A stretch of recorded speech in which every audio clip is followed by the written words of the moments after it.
Welcome back to అమ్మ అమ్మడు vlogs. మనం ఈరోజు చూడబోయే వ్లాగ్ ఒక బ్యూటిఫుల్ గొలు వ్లాగ్. ఫస్ట్ ఎవరిదని చెప్తాను, తర్వాత ఈ వ్లాగ్ స్పెషాలిటీ ఏంటో అప్పుడు చెప్తాను. సో లెట్స్ ఇంట్రడ్యూస్ శైలజ గారు. హాయ్ శైలజ గారు. హలో శైలజ గారు, thank you so much.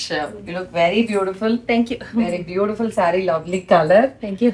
And please, can you introduce me to your family also? Yeah, Snigdha. Yeah, Yasoda. She's Yasoda, my friend. Okay. She's Snigdha, Hi, Snigdha. my elder daughter. She might come. Nice half saree, very beautiful. She's my younger daughter.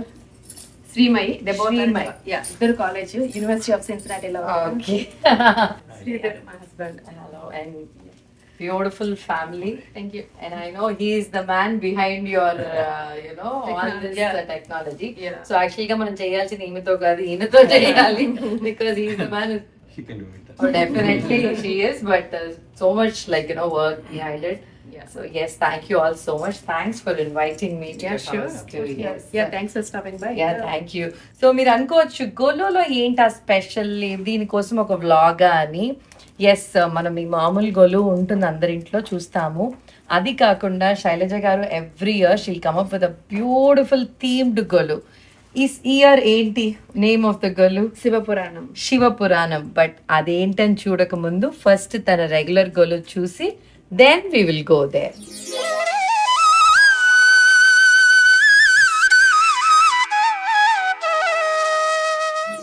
Year నేను శివపురాణం పెట్టాను మా బొమ్మల కొలువులో.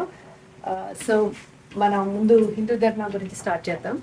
So Hindu ధర్మం అంటే అది ఒక religion కాదు, ఒక మనిషి ఎలా జీవితం గడపాలి అనే దాని గురించి ఉంటుంది. సో ఇదంతా క్లియర్గా వేదాల్లో డిఫైన్ చేసి ఉంటుంది. సో మనకు వ్యాస మహర్షి వేదాలన్నీ చదివి వాటిని ఆర్గనైజ్ చేసి ఒక 4 వేదాలు, ఉపనిషత్తులు, 18 మహాపురాణాల కింద సపరేట్ చేసి మనకి ఇచ్చారు.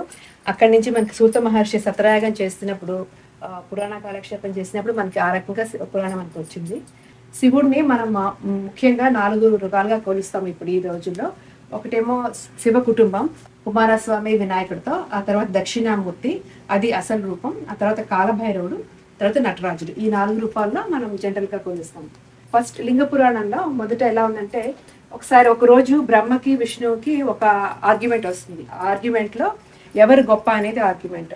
సో దీనిలో ఏమవుతుందంటే, ఒకసారి అది ఎప్పటికీ తెగదు ఆ ఆర్గ్యుమెంట్. వెంటనే అప్పుడు శివుడు వీళ్ళిద్దరికి ఎలాగైనా దాన్ని తగ్గించాలని చెప్పి వాళ్ళిద్దరికి మధ్యలో ఒక పెద్ద జ్యోతిర్లింగ రూపంలో వస్తాడు. ఇది మొట్టమొదటి జ్యోతిర్లింగ ఆవిర్భావం. ఇది అరుణాచలంలో అయిందని మన శివపురాణంలో తెలుస్తోంది.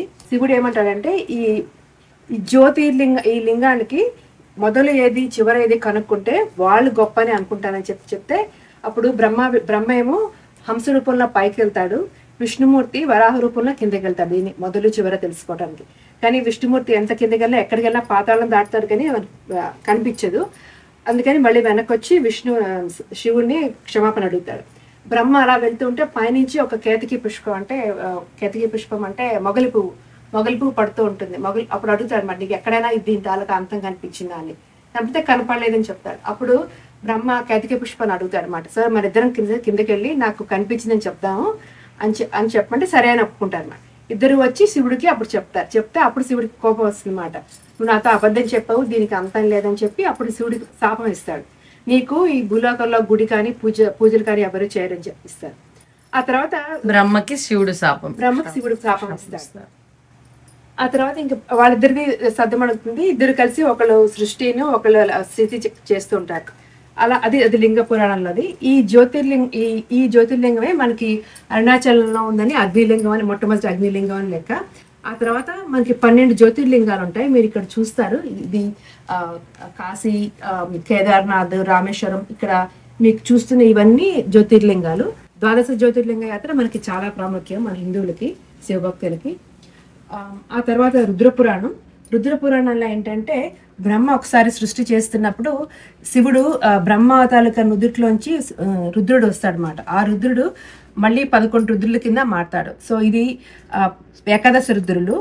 ఈ శివుడి తాలూకా ఇంటర్నల్ తత్వం ఏమో 5 రకాలుగా ఉంటుంది. అది పంచభూత లింగాలు అంటారు. సో అవి మనకి తమిళనాడు, ఆంధ్రప్రదేశ్లో ఉంటాయి. సో ఇది ఇండియా మ్యాప్. ఇది ఇండియా మ్యాప్లో మన శివుడికి అమ్మవారికి ఉన్న ముఖ్యమైన గుళ్ళని పెట్టాము. సో ఇది పంచభూత యాత్ర మనకి ఇండియాలో ఉంటుంది. దాన్ని ఇక్కడ కొంచెం ఇది క్లియర్గా పెట్టాను. పంచభూత లింగాలు అగ్నిలింగం అంటే అరుణాచలంలో ఉంటుంది. తర్వాత జంబూలింగము వాటర్, తర్వాత వాయులింగము శ్రీకాళహస్తిలో ఉంటుంది. ఇది ఏకాంబరేశ్వర లింగం పృథ్వీలింగం కంచి దగ్గర ఉంటుంది. ఇదేమో చిదంబరంలో ఆకాశలింగం ఉంటుంది. ఇవి పంచభూత లింగాలు.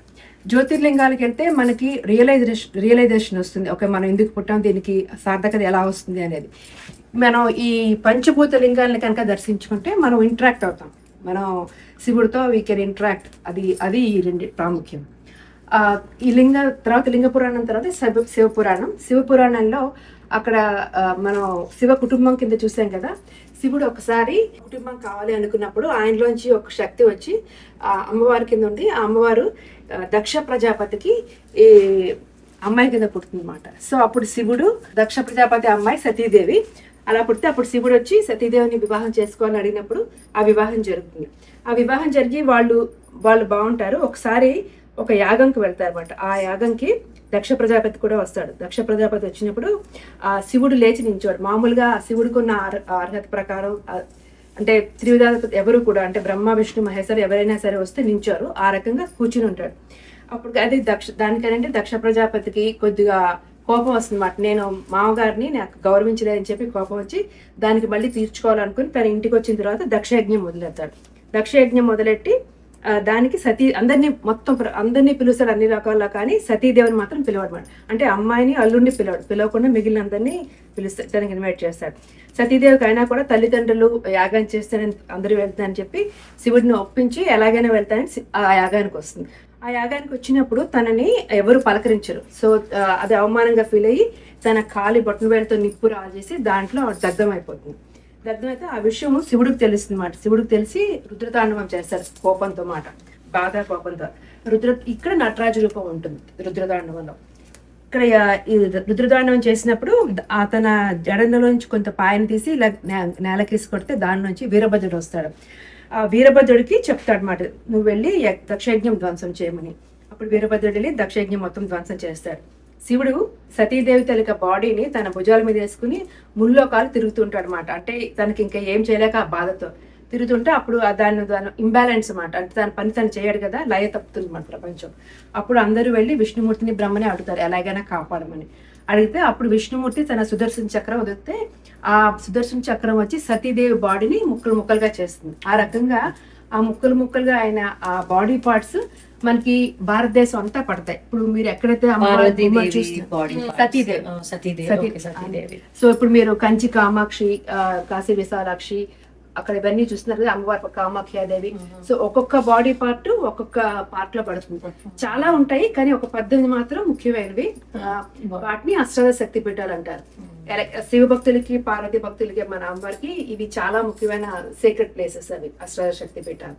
అప్పుడు సతీదేవి బాడీ అంతా పడిపోయిన తర్వాత శివుడు ధ్యానంలోకి వెళ్ళిపోతాడు అనమాట.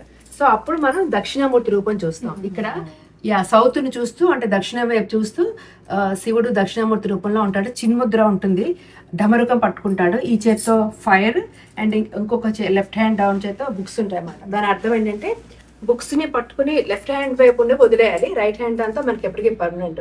సో బుక్స్ చదివి నేర్చుకుని సాధన చేయాలి. చేసి అసలు మనకు జీవితంలో ఏం కావాలని తెలుసుకోవాలి. చిన్ముద్ర ఏంటంటే ఇది పరమాత్మ, ఇది జీవుడు, ఇవి రెండే మనకు ముఖ్యం, మిగిలినవన్నీ వదిలేయమని. ఇలాగా అతను జ్ఞానం ఇస్తుంటాడు. మాట్లాడటం మొత్తం మౌనంగా ఉంటాడు అనమాట. జ్ఞానం ఇస్తాడు. అతని దగ్గర శిష్యులు సనక సనందాదులు, సనత్ కుమారులు వాళ్ళందరూ శిష్యులు నేర్చుకుంటారు అనమాట. సో ఆ రకంగా ఇస్తున్నప్పుడు ఇంకొకటి ఏమవుతుందంటే తారకాసురుడు అని ఒక రాక్షసుడు ఉంటారు. ఆ తారకాసురుడు ఏంటంటే బ్రహ్మ దగ్గర నుంచి ఒక వరం పొందుతాడు. ఏంటంటే ముందు నాకు మృత్యుంజయుడి కింద కావాలి అని అంటాడు. అంటే అది ఎవరికి ఇవ్వటం అవుతుందో అలాంటి వరం. అంటే సరే శివుడికి పుట్టిన కొడుకు చేతే నాకు మరణం కావాలంటాడు. అదేంటంటే ఎలాగో అవ్వదు, ఎందుకంటే శివుడికి ఆల్రెడీ భార్య లేదు, చనిపోయింది. ఆయన ఏమో జ్ఞానంలో ఉన్నారు, తపస్సులోని. సో ఆయన కొడుకు పుట్టడని చెప్పి శివుడికి పుట్టిన కొడుకు చేతే నాకు మరణం కావాలని. అప్పుడు సరే అని చెప్పి బ్రహ్మిస్తాడు అనమాట. ఇంకా అక్కడి నుంచి అందరినీ లోకాలని బాధిస్తుంటాడు. మళ్ళీ అందరూ కలిసి విష్ణుమూర్తి దగ్గరికి బ్రహ్మ దగ్గరికి వస్తారు, ఎలాగైనా మమ్మల్ని రక్షించమని. అప్పుడు విష్ణుమూర్తి మన్మధుడిని పంపిస్తాడు అనమాట. పంపించి మన్మధ బాణం ఎలాగైనా శివుడు తపస్సుని భంగం చేయమని అలా పంపించిన మన్మధుడు వస్తాడు. మన్మధుడు వచ్చి మన్మధ బాణం వేయగానే శివుడికి తపోభంగం అవుతుంది. అయినప్పుడు శివుడు అప్పుడు మూడో కన్ను తెరుస్తాడు అనమాట. సో మీరు అక్కడ చూస్తున్నారు కదా, ఆ మూడో కన్ను తెరిచినప్పుడు అందులో మన్మధుడు భస్మం అయిపోతాడు ఈ ఫోటోలో. సో మన్మధుడు భస్మం అయిపోతాడు. మన్మధుడు భస్మం అవగానే అప్పుడు విష్ణుమూర్తి అందరూ శివుడి దగ్గరికి వస్తారు. వచ్చి ఏం చెప్తారంటే, ఒక కళ్యాణార్థం తపోభంగం చేయించాము, ఈ సతీదేవి నీ మళ్ళీ హిమవంతుడి అమ్మాయి కింద మళ్ళీ పుట్టింది, పార్వతీదేవి కింద, నీకోసం తపస్సు చేస్తుంది, నువ్వు వెళ్ళి కలవాలి, కలిసి మీ కుమారుడు జన్మిస్తే ఆ ద్వారా లోక కళ్యాణం జరగాలి, అందుకని తప్పనిసరిగా మీరు వెళ్ళాలంటే అక్కడ పార్వతీదేవి తపస్సు చేసుకుంటుంటుంది కదా, ఆ చెట్టు దగ్గరికి చెట్టు కింద శివుడు వెళ్తాడు. శివుడు వెళ్ళి పార్వతీదేవిని కలుస్తాడు అనమాట. కలిసిన తర్వాత వాళ్ళిద్దరికి మళ్ళీ వివాహ నిశ్చయం అవుతుంది. ఆ పక్కన ఉన్నది ఇంకా శివుడు బరాత్. సో అందరూ కలిసి పెళ్లికి బయలుదేరుతున్నాడు. శివుడు తన కుటుంబీకులు మొత్తం అందరితో పరివారంతో కలిపి శివుడు వెళ్తున్నాడు. ఆ వచ్చిన తర్వాత ఇక్కడ పార్వతీ కళ్యాణం అవుతుంది అన్నమాట. అంగరంగ వైభవంగా పార్వతీ కళ్యాణం అవుతుంది. మొత్తం దేవతలు, ముల్లోకాల నుంచి అందరూ దేవతలు వస్తారు. వచ్చిన తర్వాత పార్వతీ కళ్యాణం అవుతుంది. పార్వతీ కళ్యాణం అయిన దగ్గర నుంచి ప్రతి త్రయోదశి రోజు సాయంత్రం సూర్యాస్తమం టైంలో శివుడు నటరాజస్వామి రూపంలో పార్వతీదేవితో కలిసి ఇది సంధ్యాతాండవం చేస్తాడు అనమాట. అతనికి అది చాలా ఇష్టమైన సమయం, చాలా ఇష్టమైన యాక్టివిటీ. సో ప్రతి త్రయోదశికి ఉంటుంది. సో శివభక్తులందరికీ అది చాలా ముఖ్యమైన సమయం అన్నమాట. మనం ఏదైనా చిన్న దండం పెట్టుకున్న, అష్టకం చేసుకున్న చాలా మనకు బెనిఫిట్స్ ఉంటాయి ఆ టైంలో. సో అది నటరాజస్వామి రూపం. సో అదే నటరాజస్వామి రూపం మన ఇప్పుడు శివుడికి సంధ్యాతాండవం కదా. తాండవాల్లో ముఖ్యమైనవి చాలా ఉంటాయి, బట్ 7 రకాలు చాలా ఇంపార్టెంట్. సంధ్యాతాండవం, రుద్రతాండవం, ఇంకా ఇవి మిగతా తాండవాలు అనమాట. ఉమా తాండవం అని పార్వతీ పరమేశ్వరులు చేస్తారు. తర్వాత గౌరీ తాండవం, ఇది కూడా ఇంకొకసారి వాళ్ళిద్దరు చేస్తారు. ఇంకొకటి కాళీ తాండవం. కాళీ తాండవం ఏంటంటే అది పార్వతీదేవి అమ్మవారు చేస్తారు తాండవం. ఒకసారి ఒక అసుర సంహారం చేసిన తర్వాత పార్వతీదేవి తన ఎనర్జీ కంట్రోల్ చేసుకోలేకపోతే అప్పుడు ఇంకా డాన్స్ చేస్తుంటే ఇంకా డిస్ట్రాయ్ చేస్తుంటే ఇది అప్పుడు అమ్మవారి తాలూకా పవర్ ని పార్వతీదేవి శివుడు అమ్మవారి తాలూకా పవర్ ని తగ్గించడానికి శివుడు వచ్చి కింద పడుకుంటాడు అనమాట. అప్పుడు అమ్మవారు శివుడి మీద కాలేస్తే అప్పుడు ఆవిడ తెలుస్తుంది అనమాట. తను తెలిసి అప్పుడు కంట్రోల్ అవుతుంది. సో అమ్మవారిని కంట్రోల్ చేయడానికి శివుడు అలా చేస్తాడు. అది కాళీ తాండవం. అదేమో ఇంకొకటి చూసారు త్రిపుర తాండవం. త్రిపురాసుర సంహారం ఉంటుంది, అది చేసిన తర్వాత అది ఇంకొక తాండవం. సో ఉమాదానం. సో ఇంకా ఇదేంటంటే ఇది చిదంబరం టెంపుల్లో గోల్డెన్ హాల్లో అక్కడ నటరాజ స్వామి ఆలయం ఉంది. మనకి ఇండియా మొత్తం మీద నటరాజ స్వామి చాలా పాపులర్. ఇది ఇక్కడ శివుడు ఆనంద తాండవం చేస్తాడు అనమాట లోక కళ్యాణార్థం. ఇది చిత్సభ అంటాము. ఇది వెండి మెట్లు ఉంటాయి. నమ శివాయ అని 5 మెట్లు ఉంటాయి, వెండి మెట్లు. ఈ టెంపుల్ వెళ్ళిన తర్వాత ఇక్కడ ఆనంద తాండవం చేస్తాడు. డాన్సర్స్ అందరు ఈ టెంపుల్ కి ఎవ్రీ ఇయర్ చిదంబరం. ఇదేంటంటే దీనికి ఆ చిదంబరము ఇంకా వెనకాల ఒక బ్లాక్ స్క్రీన్ లా ఉంది కదా, ఇక్కడ ఆకాశలింగం ఉంటుంది. ఆకాశలింగం అంటే ఏం కనపడదు. సో మనం అక్కడికి వెళ్ళి యూ హ్యావ్ టు ట్రస్ట్ అంతే. You need to believe that there is Shivalingam. Shivalingam you don't see space and then you need to pray. So మీరు వెళ్ళి ఏదైనా ఆఫర్ చేస్తే బట్టలు కానీ శివుడికి ఆ ఊరికే ఆ స్క్రీన్ మీద వేస్తారు. అక్కడ వేసి చెప్తారు అన్నమాట, ఓకే ఇదే ఆకాశలింగం. Then you have to you just need to believe and then feel it. That's it. And that is what is Chidambar Rahasyam. అదే చిదంబర రహస్యం. అక్కడ ఏం ఉండదు, బట్ అక్కడ అన్ని ఉంది. శివుడు ఉన్నాడు, శివలింగం ఉంది. అంటే పంచభూతాల్లో ఒకటే ఆకాశ రూపంలో అక్కడ శివుడు ఉన్నాడు అని చెప్పి మనం నమ్మాలన్నమాట. అది ఒక చాలా ఇది. తర్వాత నటరాజు ఎలా అయ్యాడు అనేది, ఒకసారి నటరాజుకి అమ్మవారికి శివుడికి పార్వతికి డాన్స్ కాంపిటీషన్ అవుతుంది. ఇద్దరు చాలా బాగా చేస్తారు డాన్స్. ఎప్పటికీ ఎవరు గెలవడం కానీ ఓడటం కానీ ఈక్వల్ గా చేస్తుంటారు. అప్పుడు ఇంకా శివుడు ఎలాగైనా ఇన్ని రోజులు అన్నాలు బట్ట దాన్ని ఎండ చేయాలని చెప్పి తన కాలి బొట్టును వేలితో తీసి అమ్మవారికి ఇక్కడ కుంకుమ పెడతాడు అనమాట. ఆ అమ్మవారు అది చేయలేకపోతుంది, అందుకని చెప్పి ఆవిడ ఆగిపోతుంది అనమాట ఆ స్టెప్ దగ్గర. ఆ రకంగా నటరాజు అయ్యారు. ఇద్దరు ఈక్వల్. ఆ నటరాజు రూపం మనకి అక్కడ చిదంబరంగా ఉంటుంది. శివపురాణం మనకు పూర్తి భక్తుల గురించి చెప్పుకోకపోతే, సో ఇక్కడ ముఖ్యమైన భక్తులు 3 గురించి ఇక్కడ నేను పెట్టాను. ఒకటేమో నాయన్మార్లు. సో 8వ శతాబ్దం 9వ శతాబ్దంలో తమిళనాడులో నాయన్మార్లు చాలా శివభక్తులు వాళ్ళు. అందులో ఒకళ్ళు కన్నప్ప నాయన్మార్. సో కన్నప్ప ఏంటంటే ఆయన ఒక వేటగాడు. తన వృత్తి బట్టి రోజు మన తన హంట్ చేసిన మీట్ పెడుతుంటారు అనమాట. ఒకసారి శివుడు తనని టెస్ట్ చేయడం అని చెప్పి తను వెళ్ళేసరికి ఒక కన్ను నుంచి రక్తం కారుతూ ఉంటుంది. ఎందుకు కారుతుంది అని చెప్పి తన కన్ను తీసి శివలింగం పెడతారు అనమాట. పెట్టంగానే అప్పుడు రెండో కన్ను స్టార్ట్ అవుతుంది మళ్ళీ బ్లీడింగ్ అవటం. అప్పుడు అంచనా తెలియాలని చెప్పి తన కాలు తీసి ఆ శివలింగం మీద కన్ను దగ్గర పెట్టి తన రెండో కన్ను తీయబోతుంటే అప్పుడు శివుడు ఆ లింగం నుంచి వచ్చి ఆ తన జ్ఞానాన్ని తీసుకుంటాడు అనమాట. సో ఇది భక్త మార్కండేయుడు తన తల్లిదండ్రుల చాలా శివభక్తులు.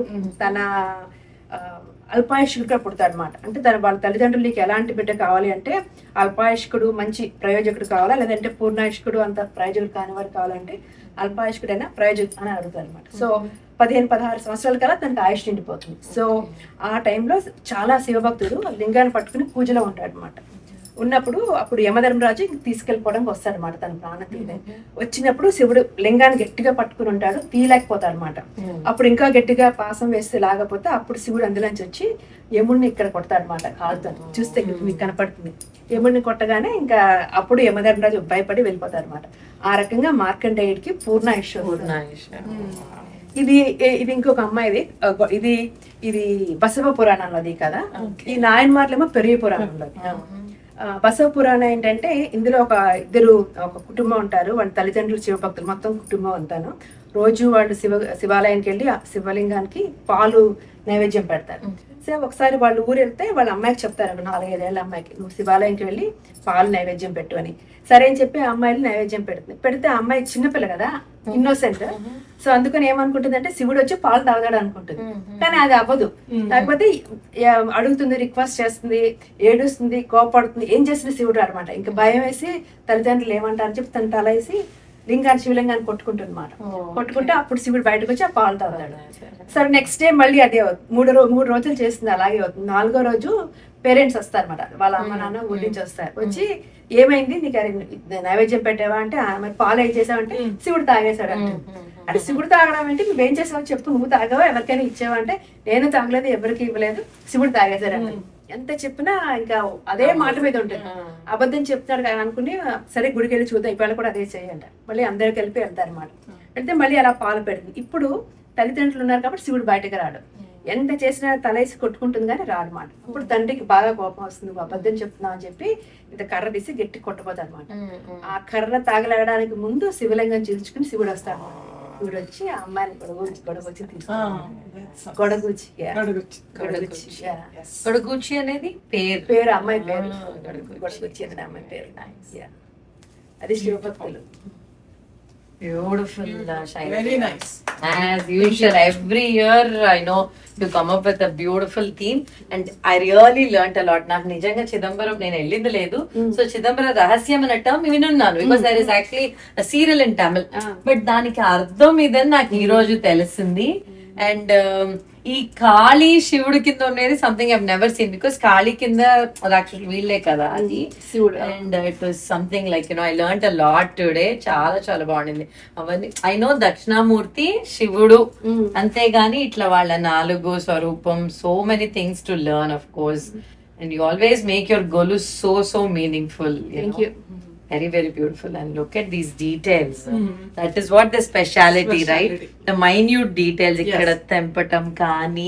దీని ఏంటంటే నాకేమనిగానంటే ఇది పైకి వెళ్తున్నప్పుడు దానికి ఎండింగ్ కనపడకూడదు. సో ఇట్స్ ఐ వాంట్ ఎలాంటి లుక్ కావాలంటే it's going above and beyond. That's what I want. And he did it. Oh my God. He implements whatever Shailaja wants.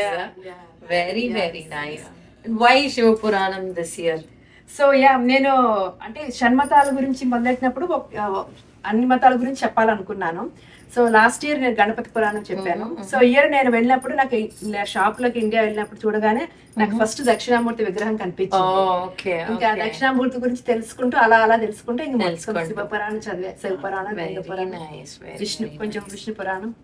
And I know మీరు చాలా కొంటారు, చాలా 3D printing లో you come up with lot of ideas, right? ఈ మండపాలు ఇది కూడా 3D printing. ఇవన్నీ 3D printing and ఇవన్నీ కొనుక్కొచ్చింది. ఇది క్లే తో చేసాం, ఇది హ్యాండ్ మేడ్ తో చేశారు. Very nice. 3D ప్రింటర్ కొనుక్కు ముందు చేత్తో చేసేవాళ్ళం. ఓకే, అట్లా. అండ్ ఇవి పేపర్ ప్రింట్ మామూలుగా రెగ్యులర్ తీసేసి. ప్రింటర్ లో తీసి లేజర్ ప్రింటర్ లో కట్ చేశాను హ్యాండ్ పెట్టేశారు. అండ్ ఈ లింగమ్స్ ఏంటి? సో జ్యోతిర్లింగాలు కూడా అలానే క్లినిక్ ట్యూబ్స్ రాడ్స్ కొని దాన్ని కట్ చేసి దానికి మా హస్బెండ్ అగైన్ ఇలాగా దాని పైన శాండింగ్ చేశారు. శాండింగ్ చేసి ఒక ఎల్ఈడి స్ట్రింగ్ లైట్ ఉంటుంది కదా, నేను పాయింటర్స్ పెట్టాను జ్యోతిర్లింగాలు ఎక్కడ ఉన్నాయని.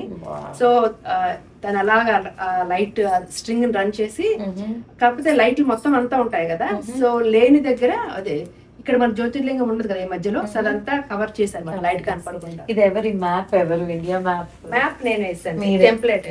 Very very nice.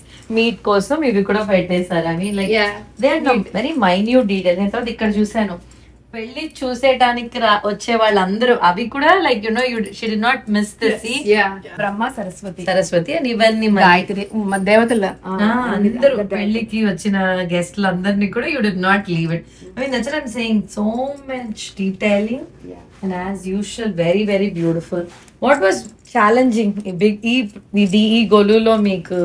What was your challenge? So I wanted the jyotirlingas ఇవి ఈ పెద్ద మహా జ్యోతిర్లింగ ఇవన్నీ కనిపించడం, నాకు సరిగ్గా అలాగే రావడం చాలా టైం పట్టింది.